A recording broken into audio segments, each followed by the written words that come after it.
And welcome back to Sourdough with Ben. We're going to start mixing your sourdough.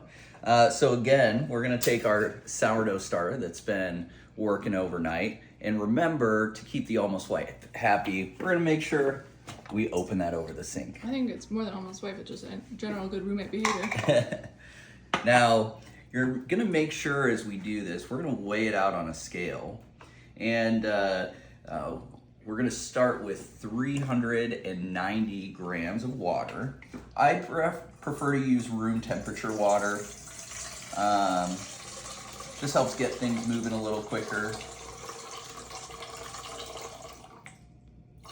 And again, it doesn't have to be perfect. Oh, we're a little over. No big deal. If you don't catch the weights now, don't worry. I'll have them posted up on the website or texted directly, directly to your phone, whichever you choose. Once we have the water in there, I always zero out the scale just so then I don't have to do math. And then we're gonna follow that up with 95 grams of sourdough starter. And ooh, does it smell good. So once we do this,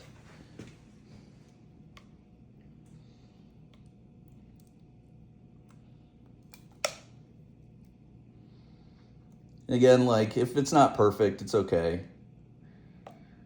In the end of the day, it's still gonna make bread. And we're a little over, totally not a problem. Well, once we do that, let's get that sourdough starter back in the fridge. And we're gonna avoid getting sourdough starter on the floor. I always recommend make sure you do this over your garbage disposal if you have one. Just keeps those hard crusties from building up in the sink. Now, before we start adding our flour, you're gonna get your whisk. I always like to whisk this so then that sourdough starter is super well incorporated.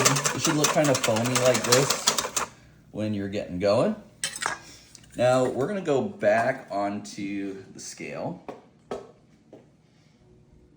We're gonna re-zero that out, and we're gonna add 540 grams of bread flour. I prefer the King Arthur organic bread flour. That's the one I like to use. We'll go ahead, we'll get that 540 grams in here.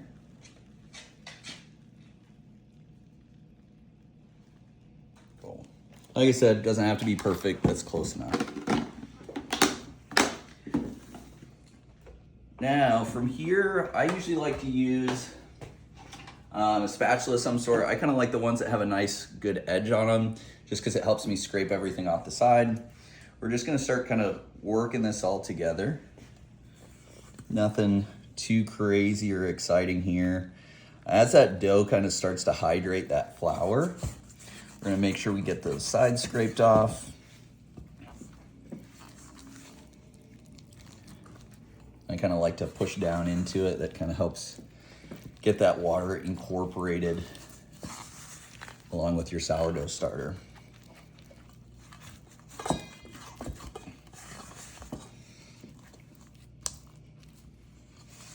And it's going to be kind of sticky right now. That's totally okay. That's pretty standard for sourdough. And we're really just looking for a nice, consistent kind of texture and kind of wetness throughout the whole dough. You can kind of tell it's starting to get into almost to where it's kind of like a ball.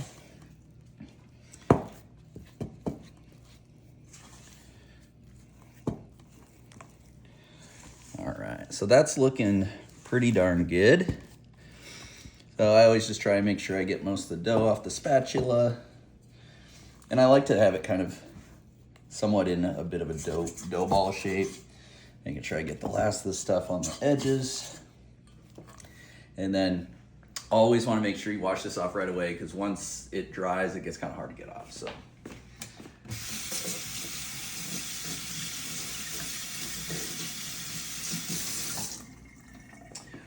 once we've got our dough ready, what we're gonna do is we're actually just gonna make sure we cover it. I use plastic wrap just to make sure we're not losing any moisture here.